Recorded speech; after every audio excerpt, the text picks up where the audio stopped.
ఇక్కడ 2014లో టీడీపీ నుంచి బండారు మాధవ నాయుడు గారు, వైఎస్ఆర్‌సీపీ అభ్యర్థి కొత్తపల్లి సుబ్బారాయుడు గారి మీద 21,712 ఓట్ల మెజారిటీతో గెలవడం జరిగింది. అలా ఈ నర్సాపురం సీట్ ని టీడీపీ కైవసం చేసుకోవడం జరిగింది. ఇక 2019లో కనుక మనం ఒకసారి ఇలానే చూసుకున్నట్లయితే ఇక్కడ వైఎస్ఆర్‌సీపీ నుంచి ముదునూరి ప్రసాదరాజు గారు, జనసేన పార్టీ అభ్యర్థి అయిన బొమ్మిడి నాయకర్ గారి మీద టీడీపీ పార్టీ అభ్యర్థి అయిన బండారు మాధవ నాయుడు గారు మీద పోటీ చేసి జనసేన మీద 6,436 ఓట్ల మెజారిటీతో ఈసారి నరసాపురం సీట్ ని వైఎస్ఆర్‌సీపీ కైవసం చేసుకోవడం జరిగింది. ఇక ఈ 2024లో ప్రస్తుత పరిస్థితిని కనుక మనం చూసుకున్నట్లయితే 2019లో విడిగా జనసేన పార్టీ నుంచి పోటీ చేసిన అభ్యర్థి బొమ్మిడి నాయకర్ గారు ఈసారి టీడీపీ జనసేన బీజేపీ కూటమి అభ్యర్థిగా జనసేన నుంచి పోటీ చేయడం జరుగుతుంది. ఇక వైఎస్ఆర్‌సీపీ నుంచి లాస్ట్ టైం గెలిచిన ముదునూరి ప్రసాదరాజు గారే ఈసారి కూడా ఇక్కడ పోటీ చేయడం జరుగుతుంది. ఈసారి వీరిద్దరి మధ్య జరిగే ఈ హోరాహోరీ పోరులో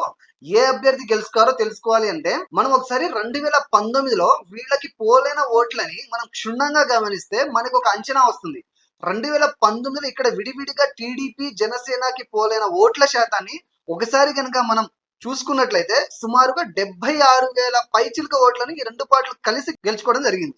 ఇక్కడ వైసీపీ 55,000 పైచిలుక ఓట్లు రావడం జరిగింది. అంటే 2019లో టీడీపీ జనసేన కలిసి పోటీ చేస్తుంటే 2019లో వైఎస్ఆర్‌సీపీ గెలిచిన ఈ సీట్ ఖచ్చితంగా 20,000 ఓట్ల ఆధిక్యంతో ఈ సీటు కూటమి అభ్యర్థి గెలుచుకుని ఉండేవారు అనిపిస్తుంది. ఇక ఇప్పటి విషయానికి వస్తే ఈసారి ఇక్కడ గెలిపేవారిది అంటే దీనికి సమాధానంగా ఆ టైంలో ఈ రెండు పార్టీకి విడివిడిగా పోలైన ఇదే ఓటు శాతం ఈసారి కూడా చెక్కు చెదరకుండా అదే విధంగా ఇప్పుడు కూడా రిపీట్ అయితే ఖచ్చితంగా మంచి మెజారిటీతో ఈ నరసాపురం సీట్ ని కూటమి అభ్యర్థి అయిన బొమ్మిడి నాయకర్ గారే గెలిచే అవకాశం ఉంది. కానీ ఈ గెలుపు అన్నది కొత్తగా ఈసారి పోలవ్వబోయే యువత ఓట్ల మీద కూడా ఆధారపడి ఉంటుంది.